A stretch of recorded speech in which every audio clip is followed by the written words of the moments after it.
कि क्या बिना ब्रीथ के योगा आसन सही है, योगा जर्नी हमारी सही है। कई लोग क्या करते हैं कि कई सारे वीडियोस देखते हैं सोशल मीडिया पे, और जब भी हम किसी भी आसन में, ये प्रिंसिपल है योगा का कि जब किसी भी आसन में हाइट से नीचे जा रहे, डाउन जा रहे, तो आपने एक्सेल करना। 90% लोग जो ना किसी न किसी फिजिकल या मेंटल प्रॉब्लम की वजह से योगा जर्नी स्टार्ट करते हैं कि ब्रीथ इतनी ही जरूरी है, तो क्या हमें योगा जर्नी स्टार्ट करते टाइम प्राणायाम नहीं करना चाहिए। श्री हरिवंश, एक बार फिर से आपका बहुत बहुत स्वागत है देवदर्श मेडिटेशन एंड योगा चैनल में।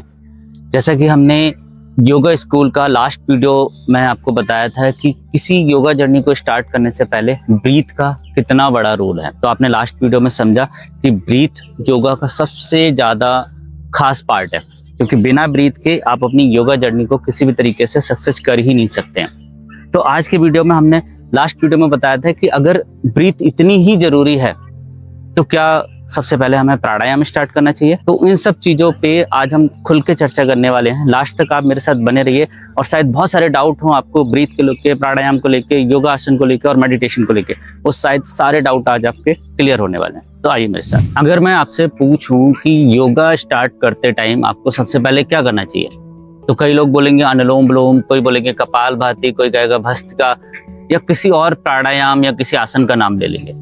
अगर इसका जवाब हाँ या ना में होता तो शायद लाखों लोगों की ये कंफ्यूजन नहीं होती। महर्षि पतंजलि ने क्यों प्राणायाम को आसना के बाद रखा है, इस पे भी अभी हम चर्चा करेंगे।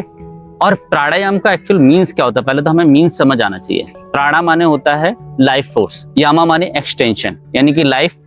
प्राणा माने सिर्फ ये नहीं कि हमारी सिर्फ सांस जो हम ले रहे एक हवा नहीं, प्राणा को योगा दर्शन में कहीं ना कहीं जीवन शक्ति बोला गया, यानी कि जो प्राण शक्ति है जो हमारी, जैसे हम इनहेल करते हैं, यही तो जीवन शक्ति है जिससे सारी बॉडी कहीं ना कहीं सारे ऑर्गन्स हमारे काम कर रहे हैं। अगर ये सांस आनी बंद हो जाए तो क्या बॉडी हमारी काम करने वाली है? बिल्कुल काम नहीं करने वाली है। तो प्राणायाम का मतलब होता है लाइफ फोर्स एक्सटेंशन, यानी कि प्राणा माने प्राणवायु यानी कि जीवन शक्ति, यामा माने एक्सटेंशन यानी कि संतुलन, उसका विस्तार, उसका नियंत्रण।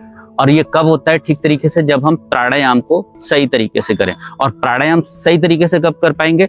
जब हम अपनी बॉडी को कहीं ना कहीं सही तरीके से रूटीन में लेके आए और अपनी योगा जर्नी को सही तरीके से स्टार्ट कर पाए।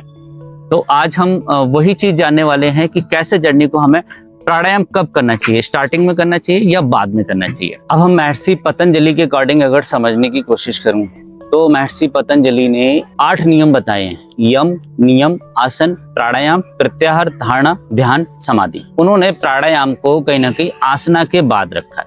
यम और नियम क्या है? वो हमारी एक तरह से डेली रूटीन है, आपकी लाइफ स्टाइल है। पहले हमें अपनी लाइफ स्टाइल को ठीक करना पड़ेगा, देन फिर आते हैं आसना, और फिर आता है आपका प्राणायाम।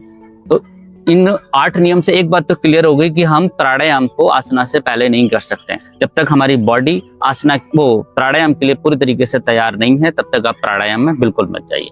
अब ये दो लोगों के एग्जाम्पल से आप समझिएगा क्या हमारे लिए बहुत ज्यादा जरूरी है।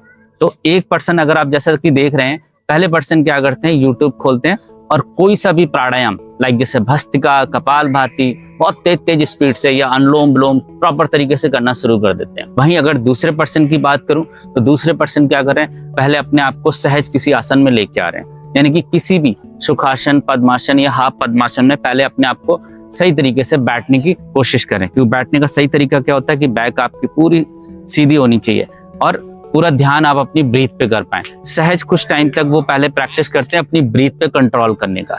जब ब्रीथ पे कंट्रोल होने लग जाता है तब हल्की फुल्की कुछ मूवमेंट करते हैं। मूवमेंट के बाद फिर वो प्राणायाम पे आते हैं। तो आपको क्या लगता है इन दोनों लोगों को देख के किसकी योगा जर्नी सक्सेस होने वाली है? एक जो स्पीड के साथ योगा अपना प्राणायाम स्टार्ट कर रहे हैं, या दूसरे पर्सन जिन्होंने सहज तरीके से पहले अपनी फील किया, अपनी बॉडी को एडजस्ट किया, अपनी ब्रीथ को कहीं ना कहीं ऑब्जर्व किया, हल्की हल्की मूवमेंट करी, फिर जाके प्राणायाम में गए। तो मेरे हिसाब से तो जिन्होंने अपनी सहज तरीके से अपनी जर्नी को स्टार्ट किया, स्पीड बेशक स्लो है लेकिन इनकी जर्नी सक्सेस होने वाली है और लंबी जाने वाली है। स्पीड जितनी जल्दी आप फास्ट तरीके से करने की कोशिश करोगे, वो जर्नी आपकी कहीं ना कहीं बीच में ब्रेक जरूर हो जाएगी। तो अगर आप बिगनर हैं तो सबसे पहले आपने करना क्या, कम से कम मेरे हिसाब से आपको 1-2 हफ्ते तक आसनास पे या किसी और उस पे जाना ही नहीं चाहिए। सबसे पहले सहज तरीके से आप बैठना सीखे किसी आसन में, लाइक जैसे सुखासन, पद्मासन, हाफ पद्मासन में बैठना सीखिए और बैठ के सिर्फ और सिर्फ अपनी ब्रीथ को फील कीजिए। पहले तो नाक से आप इनहेल और एक्सहेल करना सीखिए। कई बार क्या होता है कि हम बीच बीच में मुंह से सांस लेने लग जाते हैं। हमेशा योगासन करते टाइम, प्राणायाम करते टाइम आप नाक से ब्रीथ करिए। तो कुछ टाइम बैठ के आप अपनी सिर्फ सांसों को फील कीजिए, इनहेल एक्सहेल कीजिए, सांसों पे नियंत्रण रखिए। जब सांसों पे नियंत्रण हो जाए तब हल्की हल्की मूवमेंट स्टार्ट कीजिए और जब ये मूवमेंट आपको ठीक तरीके से होने लग जाए फिर किसी योगा टीचर के देख रेख में या फिर अगर आपको सही नॉलेज है तब आप अपना प्राणायाम की जर्नी स्टार्ट कर सकते हैं। तो इस तरीके से अगर आप अपनी जर्नी स्टार्ट करते हैं और इस तरह के आप प्राणायाम तक जाते हैं तो कहीं ना कहीं ये आपके बॉडी पे पूरी तरीके से इफेक्ट करने वाला है। अब एक और सवाल आता है, कई लोगों का एक भ्रम रहता है कि सारे प्राणायाम सबके लिए हैं। कई बार हम गलती क्या करते हैं, यूट्यूब पे या किसी से सुन के या किसी को देख के हम अपने प्राणायाम स्टार्ट कर लेते हैं। अब प्राणायाम अगर आप देखेंगे तो हर प्राणायाम हर किसी के लिए नहीं बना हुआ है। हर प्राणायाम का अपना एक महत्व है। तो आप अपनी बॉडी के अकॉर्डिंग अपने प्राणायाम चूज कीजिए। कई प्राणायाम क्या करते हैं, बॉडी में हीट जनरेट करते हैं और कई प्राणायाम आपकी बॉडी को कहीं ना कहीं रिलैक्स मोड में लेके आते हैं। तो जैसे अगर मैं बात करूं कपालभाति, भस्त्रिका, चंद्रभेदन, ये कुछ ऐसे प्राणायाम हैं जिसमें बॉडी आपकी हीट पे आती है। अगर आपको बहुत ज्यादा एसिडिटी की प्रॉब्लम रहती है, आपको हाई बीपी रहता है या बहुत जल्दी आपको बॉडी हीट पे आती है, आपको उलझन होने लग जाती है, तो आप कुछ प्राणायाम कहीं ना कहीं अवॉइड करेंगे। कुछ प्राणायाम क्या होते हैं, सर्दी और गर्मी के अकॉर्डिंग भी होते हैं।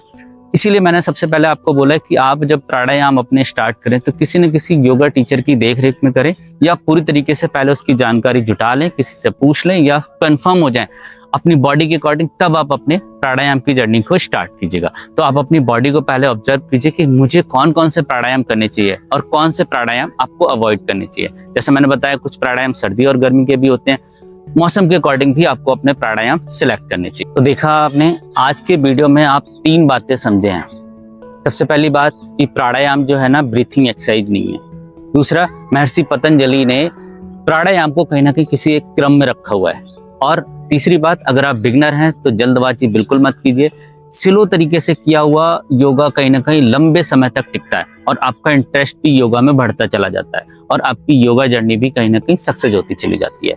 अब इस वीडियो के बाद एक नया सवाल निकल के आता है, योगा करने के लिए सबसे उचित और सबसे सही टाइम क्या है? क्या योगा हमें सिर्फ मॉर्निंग में करना चाहिए या इवनिंग में भी हम योगा कर सकते हैं? तो इन सारे सवालों का तीसरा एक और सवाल निकल के आता है कि क्या खाना खाने के बाद कितने सिर्फ खाली पेट ही योगा कर सकते हैं या खाना और योगा के बीच में कितना अंतराल में कितना गैप होना चाहिए?